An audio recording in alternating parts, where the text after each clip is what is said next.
bien, chicos? ¿Y ven la diapositiva? ¿Me confirma alguien? Sí, señor. Andrés Palacio. Andrés Palacio, ¿me confirmas? Andrés Palacio.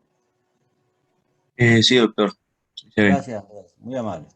Bueno, entonces, decíamos que definitivamente los ruidos normales van a depender de donde ocultemos, ¿no? Algunos son evidentes aún sin el fonendoscopio. Otros necesitamos el fonendoscopio, como ya veremos más adelante. Es el Doctor, caso, dígame. Qué pena le interrumpo, es que hay un compañero que estaba pues en la clase y se sigue esperando en la lista de espera para poder ingresar. Ya, en este momento estoy dándole admisión y en este momento a la vez voy a darle aprovecho y habilito a Santi para que siga grabando. Ahí está. Ya estás habilitado, Santi. Entonces enfocamos, para que continuemos, hablamos de que la ocultación va a depender de en qué campo pulmonar, en qué parte de los campos pulmonares estamos ocultando. Y definitivamente nunca, por favor, muchachos, no hablen de hipoventilación cuando estemos ocultando. La hipoventilación o hiperventilación tiene que ver con el término básico fisiológico que es, ¿qué es ventilación? ¿Alguien me puede decir qué es ventilación? Sí, Por señor. definición.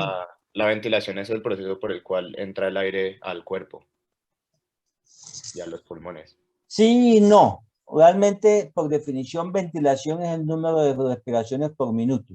¿Por qué es importante esto, Andrés? Que tengamos en cuenta qué es la ventilación. Porque cuando hablamos de ventilación, estamos hablando de cuántas respiraciones hay por minuto. Entonces, no hay que confundir la disminución del murmullo vesicular con la ventilación. Si yo digo que el paciente está hiperventilando, gracias, Andrés, muy amable. Si digo que el paciente está, dígame. No, que listo, que bueno, que gracias. Okay.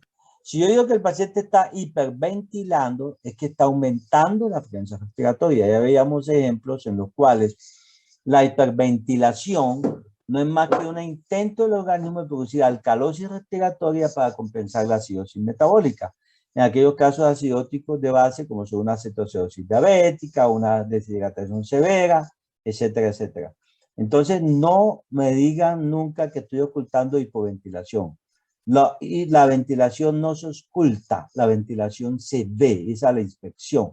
Como usted diga, estoy revisando la ventilación de un paciente, estoy viendo cuántas respiraciones por minuto tiene ese paciente. ¿Está claro? Sí, señor. Bueno, muy bien. Entonces, tendríamos que hablar de aquellos ruidos que se ocultan con el fonendoscopio, aunque si tenemos sibilancias severas o roncos severos o estertores severos, créanme que también se pueden ocultar aún sin fonendoscopio, tal vez a ustedes les ha pasado. Pero en general necesitamos el fonendoscopio para ocultar sibilancias, roncos o estertores. Y en el caso de lo que escuchamos, definitivamente sin estetoscopio, sin fonendoscopio, tenemos el estridor, el quejido o los ronquidos. ¿Qué es importante aquí? Que entendamos que hay sibilancias de tipo expiratorias inicialmente, que se vuelven luego expiratorias e inspiratorias. Y cuando el paciente va mejorando, en el caso de una crisis asmática, de una sibilancia en ambos tiempos, tanto en la expiración como en la inspiración, pasamos entonces, e inclusive cuando está empeorando en principio, ¿qué pasa con el paciente que empeora y llega al límite de la obstrucción de los bronquios? Ese paciente realmente en que no le escuchamos sibilancia, no se oculta nada, ¿sí? El paciente no le está entrando aire a sus pulmones porque sus bronquios están casi que completamente cerrados. El paciente está en inminencia de falla respiratoria. A medida que ese paciente va broncodilatando, entonces empezamos a escuchar sibilancia en ambos tiempos, tanto inspiratorios como expiratorios, y a medida en que siga mejorando, paulatinamente van desapareciendo las sibilancias inspiratorias, quedando solamente las expiratorias, y finalmente cuando ya el paciente ha broncodilatado y se está inflamado de la mucosa bronquial, ha desinflamado, entonces desaparecen las sibilancias. Los roncos hay que entender que son secreciones acumuladas a nivel alta de la vía respiratoria, incluyendo la vía nasofaríngea. Y lo que sentimos entonces es el eco de estas secreciones a nivel de los campos torácicos. Y los estertores, que pueden ser grandes, medianas o pequeñas burbujas, en su máxima expresión tenemos los estertores finos, que son aquellos que no se oyen a nivel bucal, si escucháramos a partir de la vía respiratoria alta, sino que estos estertores finos se oyen a nivel de la base de los pulmones, de los campos pulmonares, pero no alcanzan a hacerse evidentes a nivel bucal como los demás estertores que se sienten o los demás roncus o estertores. Ojo, cuando hablamos de roncus, a menudo puede confundirse con estertores. Los estertores de burbuja gruesa, que están ubicadas en la parte más alta de la vía respiratoria inferior, se pueden confundir con las secreciones que están a nivel bronquial o nasofaríngeo. Pero definitivamente los estertores finos son aquellos que se sienten como el sonido del papel envuelto en las manos y es más fácil diferenciar. Cuando lo escuchamos la primera vez, nunca más vamos a olvidarnos de cómo se siente un estertor fino. Los demás, el estridor laríngeo, son, a diferencia de las sibilancias que comienzan siendo, las sibilancias leves o moderadas son expiratorias. En cambio, el estridor siempre es inspiratorio. Y cuando hablamos de estridor es sinónimo de club laríngeo, de la laringitis inflamada.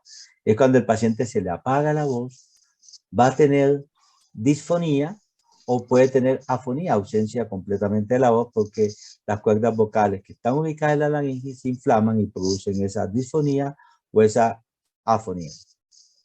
El quejido, siempre que hablemos de quejido, vamos a hablar de aumento de la presión expiratoria y se siente al final de la expiración. O sea, uno no se queja comenzando a la mitad de el quejido, sea por placer o sea por dificultad respiratoria, se produce al final de la expiración.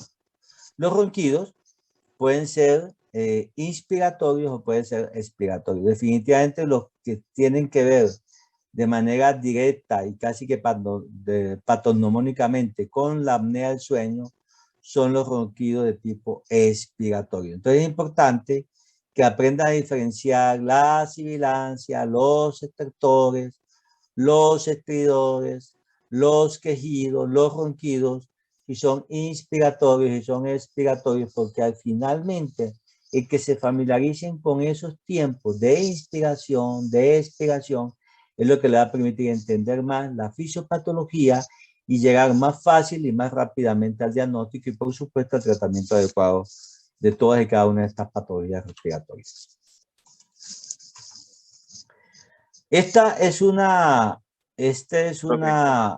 Aló, dígame. Tengo una pregunta. 2. ¿Está viendo? Sí, claro, totalmente. ¿Los estertores gruesos y las sibilancias se pueden producir juntos? O sea, ambos hallazgos en un mismo paciente. Usted puede tener lo que llamo yo a veces una sinfonía. Usted puede en el paciente encontrar roncus, estertores, sibilancias, estertores gruesos, estertores finos. Puede encontrar de todo. Y todo eso es posible. Todo eso es posible en el paciente, principalmente en el niño. A veces es tanta la patología de base complicada en el paciente que usted escucha los ronquidos nasales, los ronquidos a nivel bucal, puede tener un estridor laríngeo, además puede tener estertores gruesos y puede tener sibilancia y puede tener estertores finos. Todo eso en un solo paciente.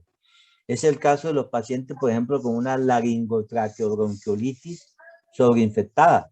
Estos pacientes con una laringotraqueobronquiolitis infectada, más aún, algunos se denominan el famoso síndrome rino-sino-bronquial, el paciente que tiene desde una rinitis, pasando por una sinusitis, continuando con una bronquitis o una inflamación bronquial y terminando además con una sobreinfección bacteriana que produce un síndrome rino-sino-bronquial sobreinfectado. O sea, usted puede encontrar perfectamente en un paciente absolutamente todos los ruidos que van desde los ronquidos nasales, los ronquidos bucales, el estridor laríngeo, roncos, sibilancias, estertores, obviamente El reto es diferenciar todo y cada uno de estos ruidos. Seguramente para ustedes que están comenzando a escuchar a un paciente eso va a ser un reto, pero tienen que estar muy atentos en la práctica clínica. Y precisamente para aprender a diferenciar los diferentes ruidos que se presentan en el paciente,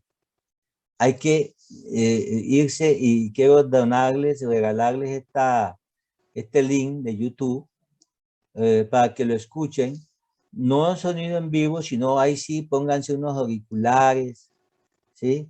Asemejando un fonendoscopio, para que a partir de esta, y hay muchas aplicaciones, pero esta me ha gustado mucho siempre, aquí en esta aplicación, en este link de YouTube, van a encontrar ruidos tanto normales como anormales. Entonces les pido que por favor se metan en este link este fin de semana, escúchenlo familia, escúchenlo una y otra vez, y cuando tengan los pacientes con afectaciones respiratorias, hacen la comparación y van a ver que van a irse poco a poco familiarizándose. Hoy en día la frustración va a ser grande. Hoy en día, como todos cuando comenzamos, como cuando comencé yo hace muchos años, ya varias décadas, como ustedes a la semiología, para mí era imposible. Y decía, bueno, ¿cuándo yo aprenderé a diferenciar una sibilancia, un estertor fino de uno grueso, a los estertores de los roncos? Pero créanme que eso es posible solamente si lo practican en principio teóricamente, y esta aplicación, este link va a ayudarles un poco, yo diría que bastante, y con cada paciente que tenga la oportunidad. Ok, profe. Y otra pregunta.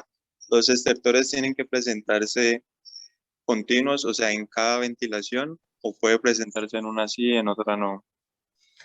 Los estertores finos no se modifican ni con el llanto ni con los cambios de posición, porque tiene que ver con las secreciones que están apelmazadas, acumuladas a nivel de los alveolos, que es donde se da el intercambio alveolo capilar, el intercambio de oxígeno por CO2.